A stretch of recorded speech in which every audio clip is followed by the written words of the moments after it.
있어요. 그럼 거기 주민센터가 있죠. 그게 행정동이에요. 그러니까 주민센터, 동사무소가 있는 데가 행정동. 법정동은 거기 내에 또 조그만 동이 몇 개가 있어요. 한 개 동이 분동될 수도 있는데 한 두 개 동, 세 개 동이 한 개 동으로 뭉칠 수가 있어요. 그걸 법정동이라고 합니다. 시골에서는 그거보다 훨씬 더 자세하게 자연마을이라는 게 있어요. 여기 계신 분들 중에서 혹시 시골 출신 계신지 모르지만 예를 들면 윗뜸, 아랫마을, 윗마을 이런 게 자연마을입니다. 여기는 석달마을이라는 데가 자연마을이에요. 이제 시작해도 될까요? 네. 예, 반갑습니다. 우리 저기 안산에서 출발하셨다는데 하필 토요일날 차가 엄청 막힐 때 오시느냐고 고생 많이 하셨어요. 저는 청주에서 왔는데 2시간밖에 안 걸렸는데 여러분들은 4시간 걸린 것 같아요. 그죠? 고생 많이 하셨습니다. 근데 하필 또 지금 날씨가 굉장히 뜨겁고 여기가 날파리가 되게 많아요. 그래서 가급적이면은 여기선 짧게 하고 점심 먹고 이동해서 거기서 좀 더 마저 얘기를 하는 게 나을 것 같습니다. 그렇다 하더라도 여기 현장감이 있어서 기본적인 얘기는 해야 될 것 같아요. 여기 보면 문경 양민학살 어린이 위령비. 아니 문경 석달동 사건 뭐 민간인 학살 이런 얘기는 얼핏 들은 것도 같은데 하필 왜 위령비에 어린이 위령비라고 쓰여 있을까? 이런 생각을 한번 문득 해보실 것 같아요. 자, 정확한 위치는 아니지만 저쪽으로다가 김용 국민학교라고 있었습니다. 지금 오다 보니까 이정표는 김용미, 그냥 용자인데 옛날에는 거기가 리을로 시작하는 김용미가 있었어요. 거기에 국민학교가 있었습니다. 이쪽에 살던 사람들이 거기까지 애들이 걸어 다녔겠죠. 1949년 12월 24일, 그러니까 크리스마스 하루 전날, 이브날이죠. 그날 이제 이 사건이 벌어졌는데, 그날 김용국민학교는 뭐를 했냐면은 겨울방학 시작하는 날이었어요. 그래서 겨울방학 시작하는 게 뭡니까? 종업식이잖아요. 그죠? 그거 이제 오늘부터 겨울방학이다 하니까 애들이 신나갖고서 이제 거기서 학교 끝나서 여기가 고개예요. 언덕. 이러다가 쭉 산으로다 넘어온 거예요. 산으로다 넘어오는데 갑자기 밑에서 탕탕탕탕 소리가 나는 거야. 애들이 무슨 그때가 6.25 나기 6개월 전인데 총소리 한번 못 들어본 애들이 갑자기 이게 무슨 천둥 치는 건가 이런 생각 갖고서 그냥 오는데 여기서 아이들이 몇 명이 잡혔냐면 제가 외우지는 못해서 여기서 하여튼간 애들이 한 10명 정도가 군인한테 잡혔어요. 아저씨들 군인은 알죠. 군복은 군인 아저씨들 왜 그러세요? 그러는데 이 새끼들 시끄러워 빨갱이 새끼들 이렇게 오라고 하면서 했는데 요 근방 요 비석이 있는데 요 위에일 것 같아요. 요 위에서 아이들을 총살을 합니다. 그 중에 한 10명 정도 되는데 다 죽인 건 아니고 6명이 여기서 죽었어요.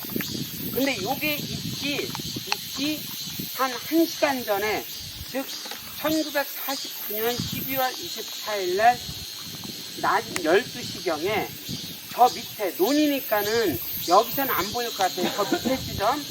근데 정확한 지점은 저도 모르겠습니다. 문바닥에 여기 석달마을 주민들 다 모으게 했는데 석달마을의 당시 자연마을인데 집이 24채였어요. 군인들이 갑자기 오더니만은 그 집집마다 옛날에 어떻게 했습니까? 옛날 집은 기와집은 잘 사는 집이고 초가집이었잖아요. 초가집에 불 당기니까 금방 다 타버리죠. 24집을 다 불을 태웠어요. 그러니까 주민들이 막 불이 나니까는 불 끌 새도 없이 여기 막 마당으로 다 뛰어나오니까는 군인들이 저쪽 논으로도 전부 모여! 하니까 그냥 논으로 다 전부 모였어요. 논으로 다 모였는데 어떻게 했느냐? 우리나라 군인들이 예를 들면 니네는 뭐하는 놈들이냐, 나이가 몇이냐, 니네 직업이 뭐냐, 혹시 최근 한두 달 사이에 빨갱이, 그러니까 빨치산이죠.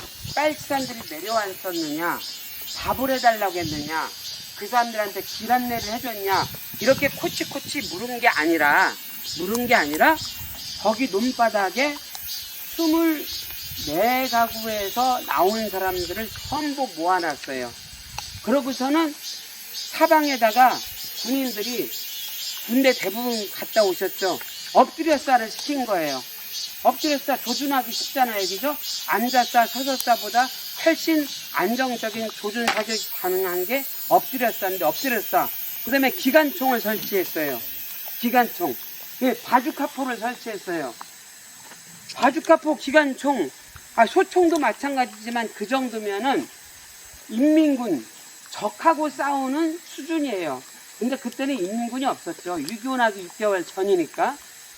그렇게 하고서 거기 있는 한 명은 중사, 한 명은 소위, 이 사람들이 소대장이었어요, 계급이. 손을 번쩍 들으니까 이게 손을 들었다가 이렇게 내리는 게 쏘라는 신호입니다. 수신호입니다. 그러니까 갑자기 엎드려서 자세히 있던 군인들, 기관총 앞에 있던 사람들, 바주카포 들고 있던 사람들이 거기 논바닥에다 집중 사격을 한 거예요. 이게 1차 학살입니다. 2차 학살은 여기에 군인들이 은신을 하고 있었어요. 그러고서는 여기 저쪽 김영국민학교에서 끝나고서 방학했다고 신나서 올라오는 애들, 또 일부 주민들이 타지에 갔다가 이렇게 슬슬 걸어오는 사람들, 이 사람들을 잡으려고 여기에 매복을 하고 있었던 거예요. 그래서 1차, 2차 학살을 했는데, 여기 석달마을에 이 주민들이 몇 명이었냐면은 24가구에 128명이었습니다. 근데 이 중에서 86명이 죽었어요. 그러면 대략 얼핏 봐도 한 3분의 2가 죽은 거죠. 그죠? 128명이 죽었고, 가옥은 24채가 전부 전소가 됐습니다. 근데 예를 들어서 왜 죽였을까? 좀 이따 자세하게 설명을 하겠지만, 빨치산을 도왔다는 혐의로다가 죽인 건데, 빨치산을 도우려면은, 쉽게 얘기하면은 우리 마을에 온 빨치산들한테 밥을 해주거나 길 안내를 해주거나 아니면은 탄약이나 실탄을 전하려거나, 이 세 가지 중에 하나일 거예요. 근데 밥은 노인네들도 해줄 수 있어요. 그죠? 밥은 노인네들도 해줄 수 있죠. 하지만 길 안내나 탄약이나 실탄을 전하려는 건 젊은 사람들이 해야 돼요. 여기 얼핏 봐도 65세 이상 되신 분은 없는 것 같아요. 근데 요즘은 노인의 기준이 65세 이상이죠. 근데 옛날에는 어땠습니까? 옛날에는 50세 이상이 노인이었어요. 그죠? 저 논일이나 밭일 나이 50만 넘으면 뒷짐짓고 안 해요. 마을마다 다르긴 했지만, 근데 이때 죽은 86명 중에서 20세 이하, 그러니까 청소년까지죠. 그 다음에 51세 이상, 51세라는 건 당시 기준으로 노인입니다. 노약자가 128명 중에 60명이었어요. 86명 중에 60명이었어요. 즉 이거는 퍼센테이지로 다 따지니까 69.8%, 즉 70%가 노약자가 죽은 겁니다. 즉 빨치산을 돕고 싶어도 특별히 도울 수 없는 신체적인 연령 되는 사람들이 죽었다는 겁니다. 그리고 86명 중에 42명이 여성이 죽었어요. 여성들은 기껏해야 해줄 수 있다면 밥을 해줬겠죠. 근데 밥을 해준 게 죽을 만큼의 죄는 아니에요. 근데 여성이 절반이 죽었습니다. 나머지는 좀 생략을 할게요. 자, 문경 양민학살 어린이 이런 게 잠깐 이리 와보세요.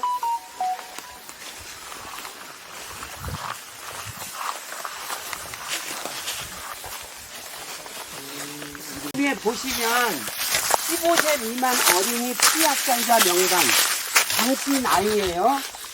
여기 보면은 전이자 7, 셋째친 3세 이런데 여기는 다 이름이 있어요. 근데 남아기라고 있어요. 남아기, 채아기, 박아기, 정아기, 그죠?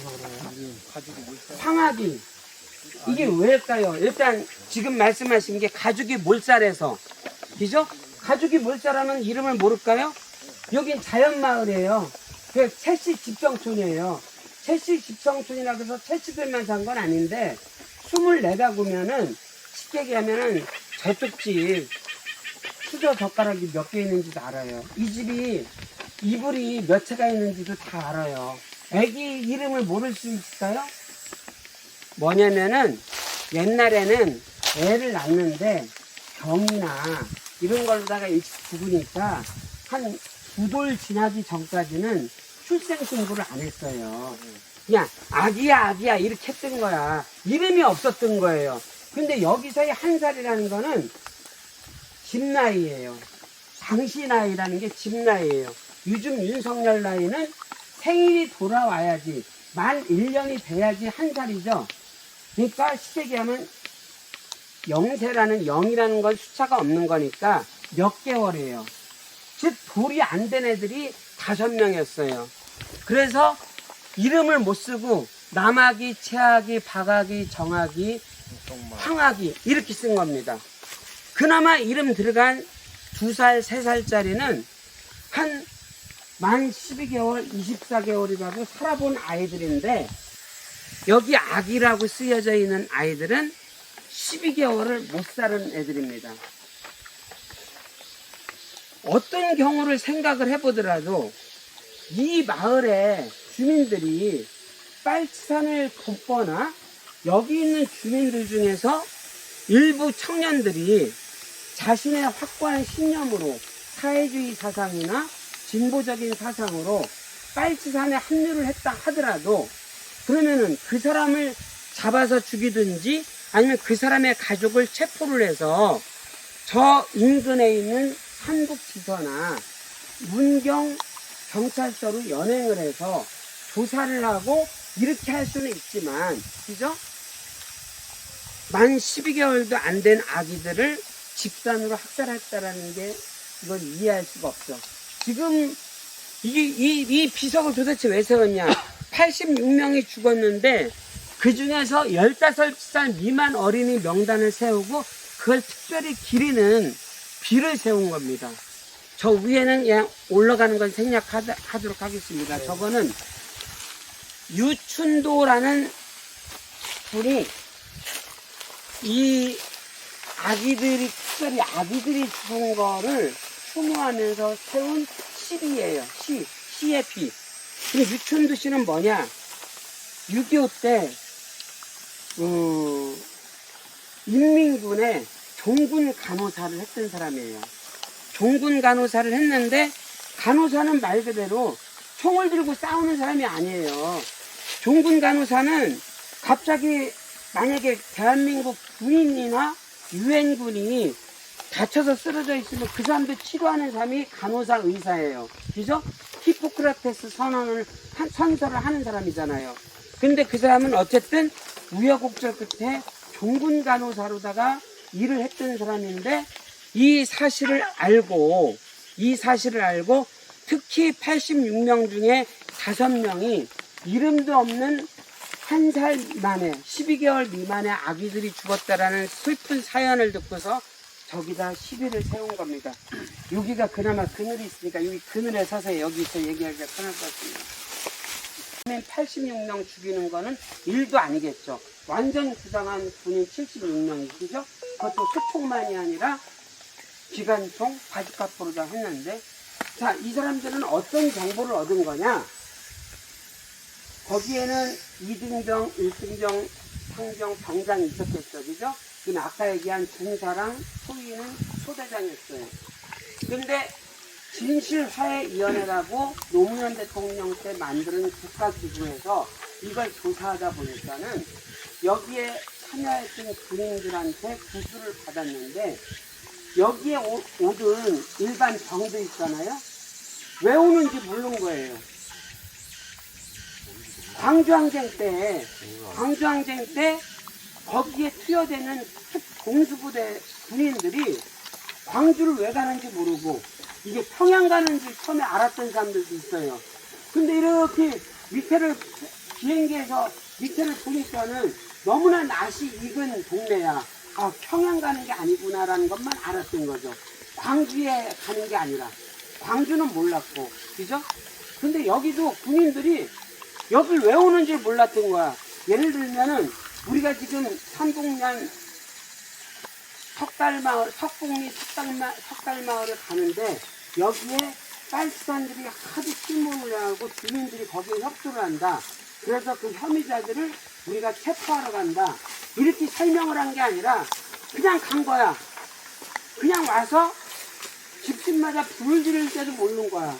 주민들 다 나오라고 했는데 주민들이 이제 눈바닥에 이제 엎드려 하니까 전부 엎드렸는데 발사하기 전까지도 왜 쏘는지를 몰랐던 거야. 근데 상관의 명령이니까 쏜 거예요. 자, 이렇게 했어요. 이제 그 사람들이 계속 쓰러졌어. 그럼 100% 죽었냐? 100%는 죽을 수 없어요. 아무리 엎드려 싸를 하더라도 사람들이 한 80명 가까이가 눈바닥에 서 있거나 앉아 있거나 이러는데 그 사람들은 다 조준 사격을 하더라도 다 죽을 수는 없죠. 군인이 그럽니다. 군 장교 소대장이. 자, 여기서 살아난 사람은 하늘이 좋은 거다. 하늘이 좋았으니까 살려주겠다. 일어나라. 그러니까 한 사람, 두 사람, 세 사람 일어나는겨. 그 사람들을 다시 조준 사격한 거예요. 이거는 함정수사가 아니라 함정수사라는 거는 좀 더 고도의 기술이고 그렇게 몇 번을 했습니다. 그럼 어떻게 돼요? 다 죽죠. 그 다음에 다니면서 소대장이 확인사살을 어떻게 해요? 머리에다 쏘면 되는 거예요. 그죠? 머리나 가슴에다가. 그죠? 그렇게 해서 확인사살을 해서 눈바닥에서는 다 죽었어요. 눈바닥에서. 근데 거기서 여기 위에서 몇 명이 살아났는데 어떻게 해서 살아났느냐. 여기는 금융국민학교에서 방학했다고 도와서 뛰어오던 아이들과 이웃마을 갔다가 오는 어른들이 같이 있었는데 여기서 최희진의 형이 군인들이 쏘면서 쏘는데 여기 두 사람이 있으면은 여기가 동생하고 조카예요. 근데 동생하고 나이 차이가 엄청나. 동생은 그때 당시 12살인가 13살이었어요. 그래서 거기를 확 밀어뜨리면서 자기가 이렇게 넘어지면서 밑에 깔린 거야. 그러니까 확인 사살을 했는데 밑에는 꼬맹이들이었어. 그런데 다행히 위에 사람만 뒤에서 등에다가 확인 사살을 한 거야. 그 사람은 뒤집고서 이렇게 한 게 아니라. 자, 이렇게 했습니다.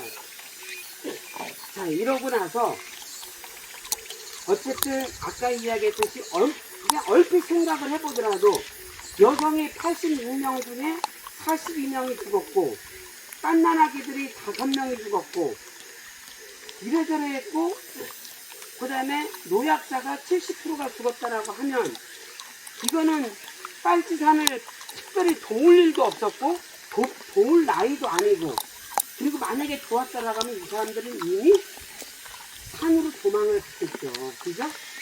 산으로 도망을 갔을 텐데 어떻게 된 건가? 그 사건이 벌어지고 나서 다음날 그 크리스마스 날 1949년 12월 25일 날 문경경찰서 삼복지서에서 여기서 점촌이 가깝습니다. 점촌면에 사진관이 있었는데 그 사진사를 조동하고서 마을의 피해 사례를 쭉 사진을 찍습니다. 일단 불판집, 그 다음에 논바닥에 한 80명 가까이 죽은 사람들 시체를 다 찍어요. 다 찍었고 그러니까 이제 피해 사실이 명확하게 드러났죠. 그리고 여기서 살아난 사람들 생존자 일부가 요 근처에 있는 김석방이라는 그 광산 굴에서 숨어 있었는데 거기에 숨어 있다라는 걸 알고 있으면서도 거기까지는 안 왔어요. 그 지서 경찰이나 경찰서 경찰들이 사진사를 대동하고 와서 여기서 찍었는데 거기까지는 안 왔어요. 그러고서는 1950년 1월 17일 날 그러니까 사건이 발생한 지 한 달이 채 안 돼서 신성모 국방부 장관이 여길 왔어요. 아, 이런 사건이 벌어졌다는 걸 알고. 그러니까 애들과 주민들이 그렇게 많이 죽었다는 걸 알고서 여기로 왔어요. 신성모가 6.25 나기 전에 뭐라고 했는지 아세요? 점심은 평양인가 어디 가서 먹고 저녁은 신의주 가서 먹겠다. 만약에 전쟁이 나면 그렇게 얘기했던 사람인데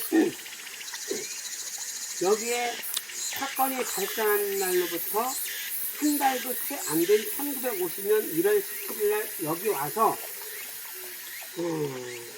여기까지 온 게 아니라 여기서 4km 떨어진 금융국민학교 거기에 와갖고서 생존자 위로금을 100만 원을 줬어요. 100만 원을 줬는데 이게 주민들한테 보수관이 다 돌아간 건 아니고 아까 24가구라고 했죠. 24가구에 한 가구당 12,000원씩 줬어요. 12,000원. 나머지 돈은 뭐 했는지 모르겠어요. 근데 어쨌든 16,000원씩을 주고서 집을 새로 짓게끔 그걸 지원을 해줬어요. 그리고 또 뭐를 했냐면은 2군 담요 한 장씩 줬어요. 한 장. 2군 담요. 그렇게 줬는데 그날 신성모가 오는 날 윤경 경찰서장하고 김용 국민학교 고장이 여기서 살아난 최의진이라고 이 사람은 요즘 학교는 7살에 들어가죠. 만 7살에. 근데 3년 늦게 들어가서 10살에 들어갔어요. 근데 국민학교 3학년 때 이 사건이 나고서 신성모가 온다는 소식에 교장이 교장들을 불렀어요.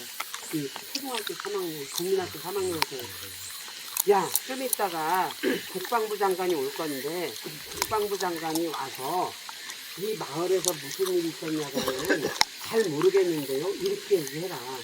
그러면 너를 서울로 유학을 보내주겠다. 근데 최의진이라는 소년이 그때 당시 전주 1등을 했어요.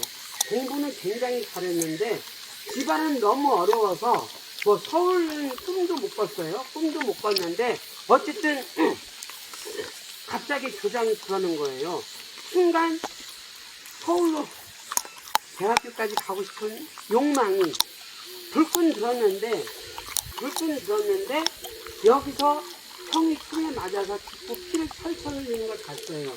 그리고 아까 내가 생존자 몇 명, 한 20명들이 여기 있는 중석방, 방산에 그 굴에 숨어 들어갔다고 했는데 그 굴로 다 갔더니만은 아버지가 엄마, 이 내장이 드러나서, 내장이 넘쳐서 피를 철철 흘리는 엄마를 간호하고 있는 걸 봤어요. 근데 그 엄마가 그날 밤에 돌아갔습니다. 그걸 보니까는 자기가 아무리 학교를 서울로 가고 싶다 한들 엄마, 형을 포함해서 그 집안에서 9명이 죽었어요, 그날. 그걸 다 본 거 아닙니까, 그죠?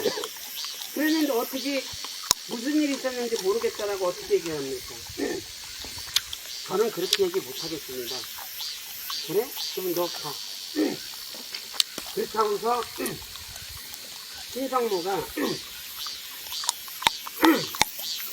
128명 중에 86명이 죽었으면 42명이 생존자가 있는 건데 그 사람 어느 누구도 만나지 않고 금용국민학교에서 그냥 위로금만 전달하고 갔어요. 그러고 나서 이 사건에 대해서 이 정보 문서에 어떻게 기록을 했냐면 신성모가 오기 전이네요.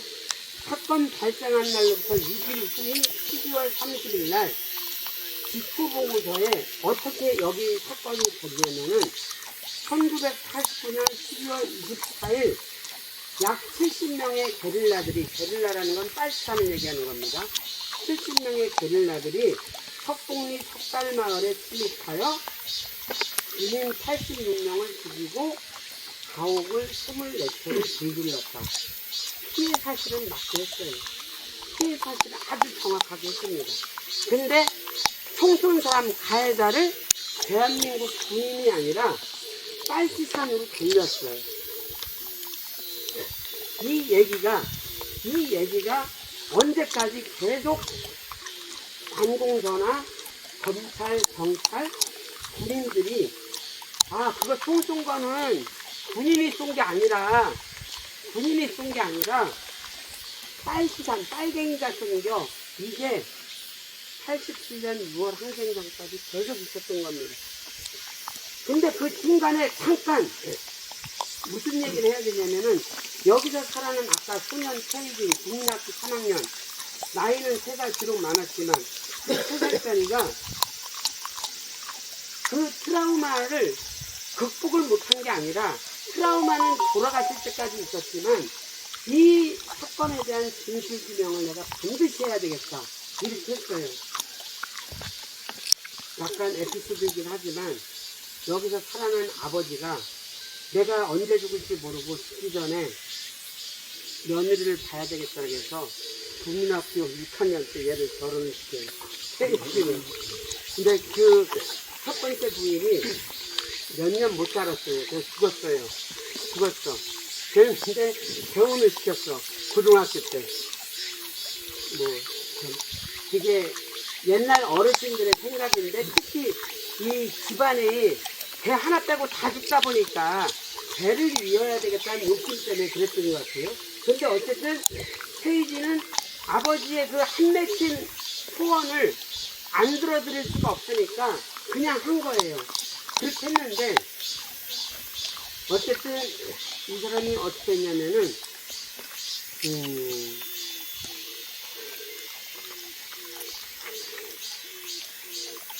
1959년이면 4.19 혁명 나기 1년 전입니다. 이승만 독재체제가 그게 잘할 때예요. 그때는 예를 들면 양민학살 이런 얘기는 입에 꺼내지도 못할 때였어요. 그죠? 그랬는데 59년도에 신정모가 국방부 장관 하던 신정모가 59년도에는 뭐를 했냐면 예편을 해서 한국해양대학교라는 부산에 있는 거기에 학장을 했어요. 그때는 이제 유니버시티가 아니라 칼리지여서 거기 학장이었는데 거기를 가서 신정모한테 이 사실을 알리려고 그게 아니다. 그거를 현 국방부 장관은 아니지만 그때 당시 국방부 장관이었던 사람한테 진실을 알리려고 갔는데 정문 수의실에서 너 어떻게 왔어? 학장님 뵈러 왔는데요? 왜 왔는데? 6.25 때 얘기 좀 뭐 좀 물어보려고요.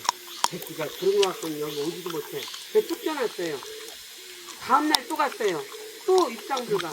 다음날 또 갔어. 또 입장 불가. 그래갖고서 이번에는 정문을 통과 안 하고 담으로다가 월담을 해서 지나가는 학생, 교수들한테 물어서 학장실이 어딨나를 가서 1층에 딱 가는데 또 거기도 또 수위가 있었네. 거기서 딱 걸린 거예요. 너 뭐 했나? 학장님하고 약속 있어서 왔습니다. 그러니까 거기에 비서실에 전화를 했을 거 아니에요. 그런 일 없는데 그러니까 쫓겨났어요. 아예 못 들어갔어요. 그래서 그거를 왜 그랬는지를 물어보지도 못하고 쫓겨나고서 1년 있다가 1960년도 4.19 혁명이 일어나니까 이때는 뭐였냐면은 이 최희진이가 서울 물리대를 합격을 했어요. 그래서 거기를 들어가서 4.19가 난 걸 딱 알고서 나 이 진실 규명을 하기 위해서 휴학계를 내겠다. 1년 휴학계를 낸 거예요. 휴학계를 내고서 뭘 했느냐, 당시에 윤보선이 대통령이 되기 전에 허정이라고 내각 수반이 있었어요. 허정, 국방부 장관, 내무장관, 검찰총장, 대법원장, 국회의장, 육군 참모총장 이 사람들의 대상으로다가 전부 호소문을 써서 당시에 우편이랄 것도 없어요. 다 가서 정문에다가 호소문을 전달한 겁니다. 우리 문경군 삼북면 석봉리 석달마을에서 11년 전에 이런 일이 있었습니다. 호소문을 다 돌렸어요. 어디서도 답이 안 왔습니다. 어디서도 답이 안 오고, 그러다가 혹시 여러분들 홍태화 선생님 들어보셨어요? 홍태화? 파리의 택시운전사.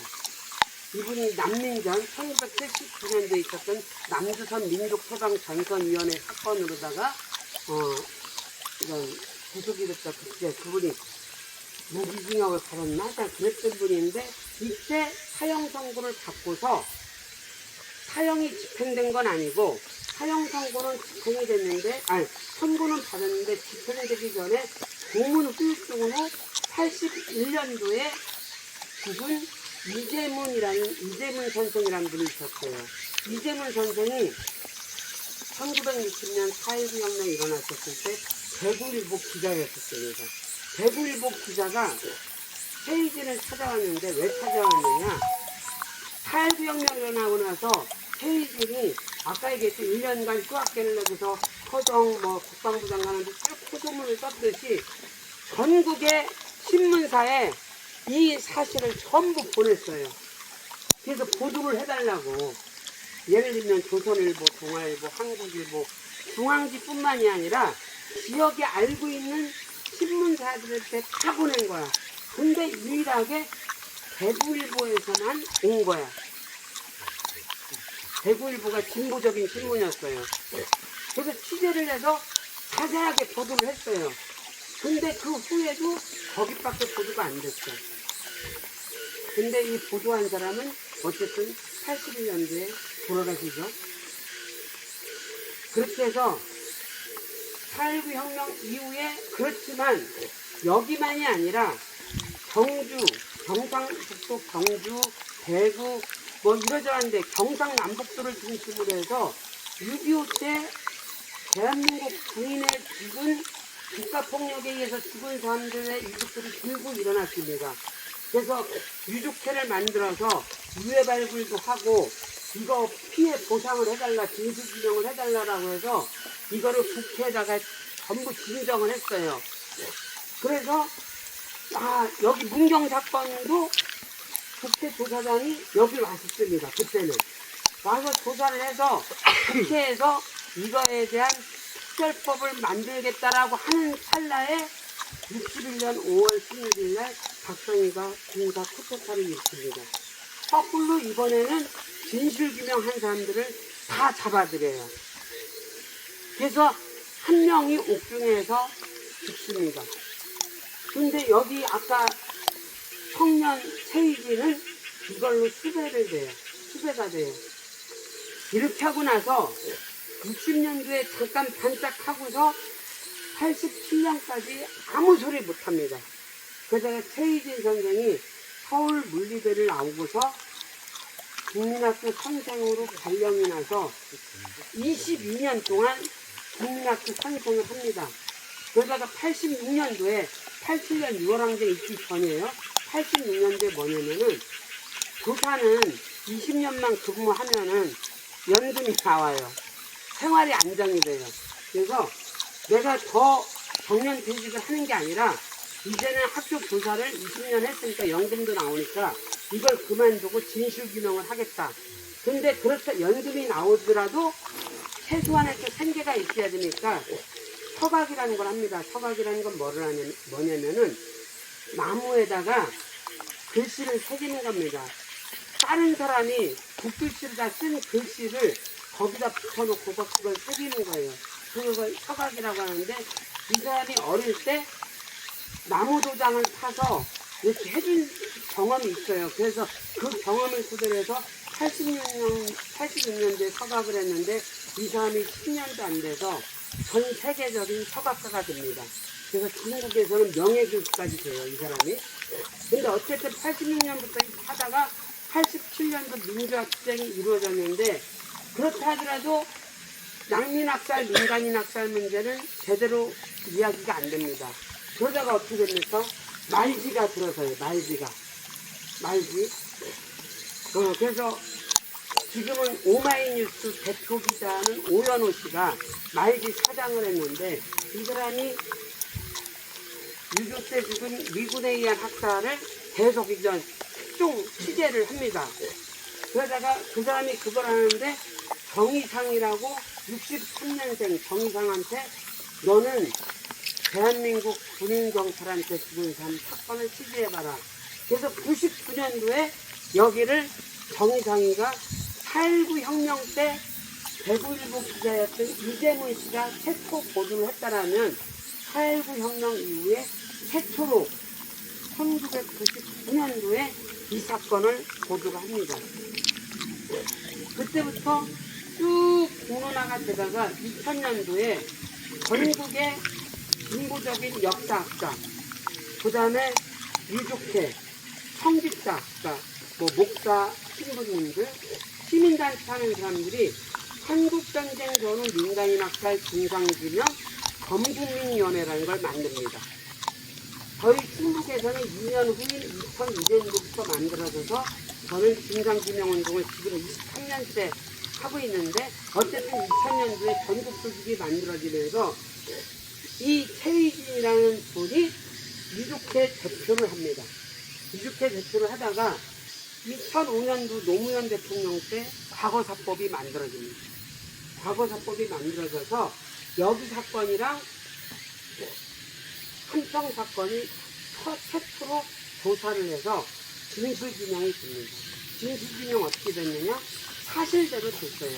근데 그 조사 과정 속에서 미국에 가서 미 국립문서 보관소 가서 못 찾아냈던 자료들도 다 찾아내서 진술규명한 게 국군 이사단 몇 년대 몇 대대 몇 군데 몇 소대가 70명이 여기에 주민들이 빨산하고 협력했다라는 증거가 하나도 없었어요.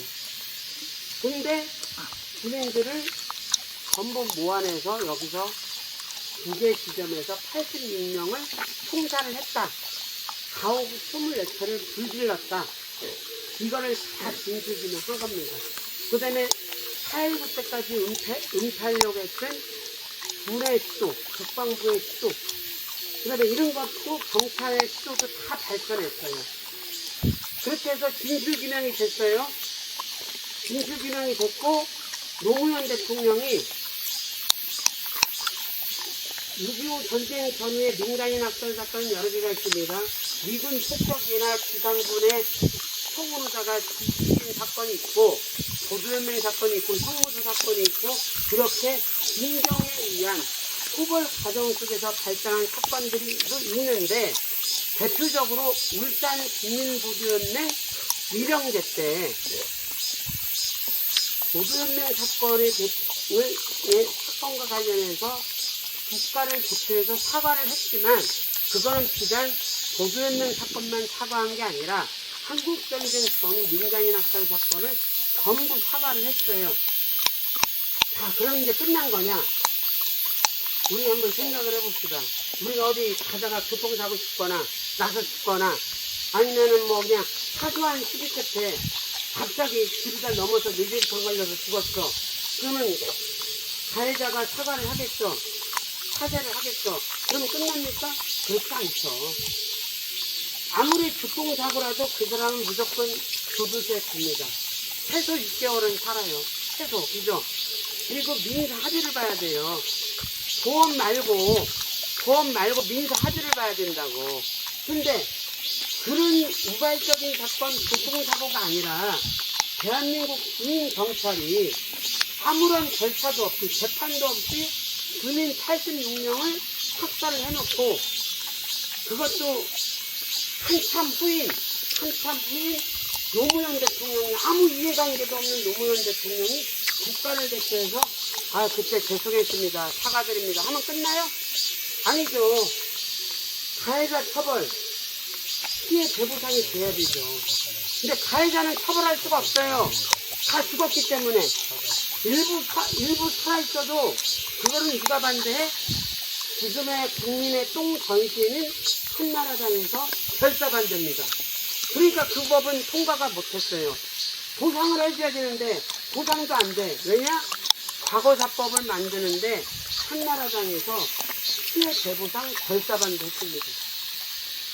여러분들 그거 아세요? 2년 전에 제주 사사망진과 관련해서 피해자 배보상 특별법이 통과돼서 지금 보상을 해주고 있는데 그 법이 통과되기 이전에 대한민국의 과거사 사건과 관련해서 국가가 보상을 해준 게 광주 민주화운동 딱 하나밖에 없었습니다. 여순 사건, 거창 사건, 산청 사건, 함양 사건 하나도 특별법으로는 진술규명이 됐는데 보상을 안 해줬어요. 문경 사건도 마찬가지입니다. 그러니까 유족들이 어떻게 하느냐? 유족회가 중심이 돼서 집단 민사소송을 한 겁니다. 국가를 상대로. 니네가 죽였다라고 인정을 했으니 또 사과를 했으니만치 보상을 해라고.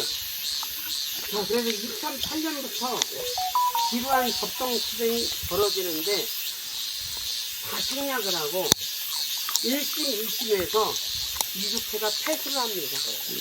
왜 패소를 했는지 아세요?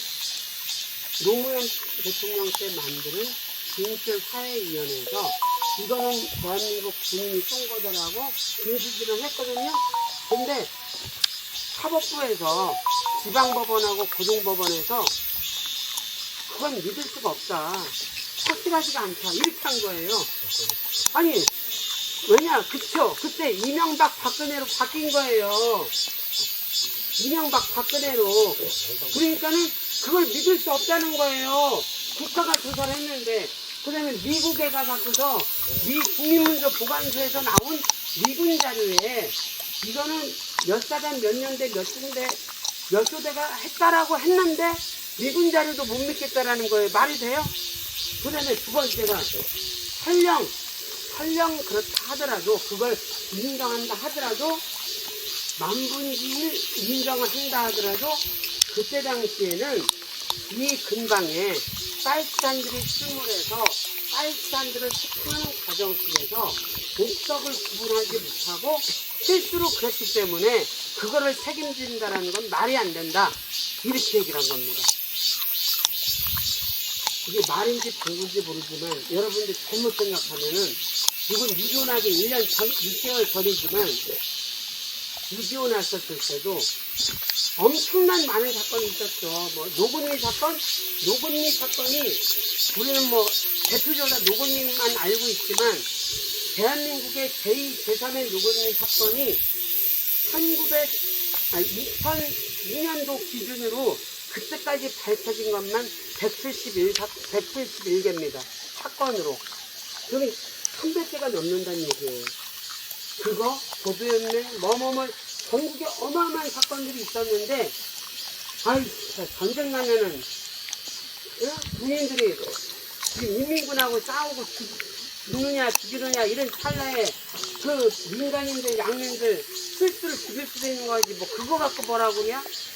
미군이 폭격을 하는데, 적인지 아군인지 잘 식별을 못해서 오폭을 할 수 있는 거지. 그거 갖고 뭐라고 해? 라고 생각할 수 있어요. 그렇지만 절대 그렇지 않습니다. 6.25 나기 1년 전에 1949년도에 제네바 협정이라는 게 만들어졌는데 제네바 협정에서 뭐라고 했는지 아세요? 서로 전투를 하다가 상대방 적군이 총을 버리고 손을 들면 소로로서 예우를 해주라고 했어요. 소로로서 예우를 해준다는 거는 몇 가지가 있습니다. 소로 시민께 수용료를 줘라. 밥을 줘라. 제3자에게 치료를 해줘라.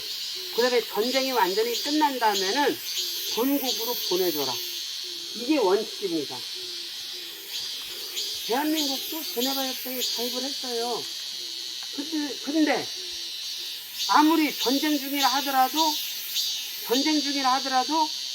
재판 없이 민간인들을 죽였는데 죽여도 되냐? 그거는 국제법에 위반이 되는 겁니다.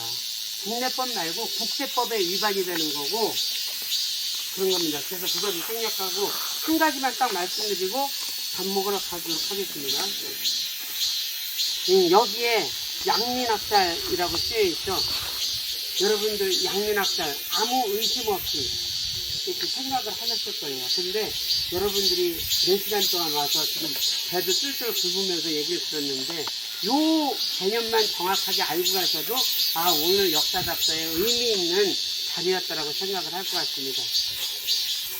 문경 양민학살 우리 충북 청주에 오창 양곡판구에서 300명이 죽었는데 거기도 오창 양민학살 미국회라고 있습니다. 거창 양민학살. 제주도 옛날에 제주 양민학살이라고 있어요. 이 얘기는 뭡니까? 양민은 뭐예요? 선량한 시민. 선량한 시민이에요. 옛날에는 시민이란 개념이 없었겠죠. 선량한 시민은 죽이면 안 된다. 거꾸로 뭐야? 이념이 있는 사람은 죽여도 된다. 여기 오신 분들 제가 봤을 때 금속을 주면 대부분 잣발이나 핑크색은 될 거예요. 여기 있는 사람들은 죽어도 싸다라는 게 양민학살의 논리라는 겁니다. 사회주의자는 죽어도 된다. 사회주의자는 죽어도 됩니까? 죽으면 안 돼요. 인정해줘야 되는 거예요. 뭐냐? 사상 양심의 자유가 헌법에 보장이 돼 있어요. 2차 세계대전 이후에 조선에는 조선 공산당이 있었듯이 미국, 일본, 유럽에 모두 공산당, 노동당, 사회당이 다 있었습니다. 지금도 미국과 일본에는 공산당이 있어요. 합법적으로 다 있어요. 힘은 못 쓰지만. 이 얘기는 뭐냐? 공산당을 얘기하든 사회당을 얘기하든 노동당을 얘기하든 사상의 자유는 당연히 있는 거고 그 사람들이 내거는 정당 정책이 있어요. 그거랑 보수정당, 심지어 극우정당이 내거는 정책이 있습니다. 이거를 국민들을 상대로 해서 선의의 정책 경쟁을 통해서 정권 교체를 하는 게 민주주의입니다. 사회민주주의든 사회주의든 자본주의든 그게 민주주의예요. 근데 대한민국에서는 이승만이 대통령이 되고서 그렇게를 안 했어요. 자신을 지지하지 않는 사람들은 다 빨갱이로 몰아붙였습니다. 그게 설령 야당이라 하더라도 그렇게 하고서는 6.25 전쟁 전으로다가 수십만, 많게는 100만 가까이 이르는 민간인들을 학살을 해놓고서 빨갱이들 죽였다라고 얘기를 했어요. 그래서 빨갱이를 죽인 거는 당연한 거다.